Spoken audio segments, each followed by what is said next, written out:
Audio Jungle.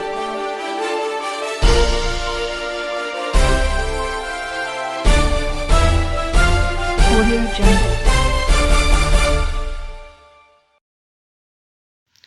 Vijayanagara ಜಿಲ್ಲೆ ಹೊಸಪೇಟೆ ತಾಲೂಕಿನ ಹೊಸೂರು ಗ್ರಾಮದ ನಿವಾಸಿಯಾದ ದುರ್ಗಪ್ಪ ಎಂಬುವ ರೈತನ ಬೆಳೆ ನಷ್ಟವಾಗಿದ್ದು ಸುಮಾರು 6 ಲಕ್ಷ ರೂಪಾಯಿ ಬೆಳೆ ನಷ್ಟವಾಗಿದೆ.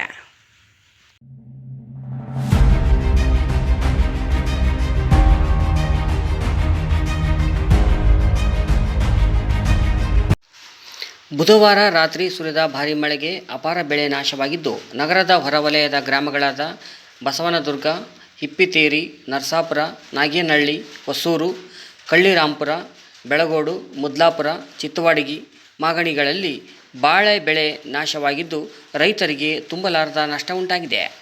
ಈ ವಿಷಯ ರೈತಪರ ಹೋರಾಟಗಾರ ದೇವರಮನೆ ಮಹೇಶ್ ಇವರ ಗಮನಕ್ಕೆ ಬರುತ್ತಿದ್ದಂತೆ ಕೂಡಲೇ ಭೇಟಿ ನೀಡಿ ರೈತರೊಂದಿಗೆ ಮಾತನಾಡಿ ಸಂಕಷ್ಟದಲ್ಲಿದ್ದ ರೈತರಿಗೆ ಧೈರ್ಯ ತುಂಬಿದರು. ಹೊಸಪೇಟೆ ತಾಲೂಕಿನಲ್ಲಿ ಸುಮಾರು 135ಕ್ಕೂ ಹೆಚ್ಚು ರೈತರ ಬೆಳೆ ನಷ್ಟವಾಗಿದೆ ಎಂದು ಅಂದಾಜಿಸಲಾಗಿದೆ.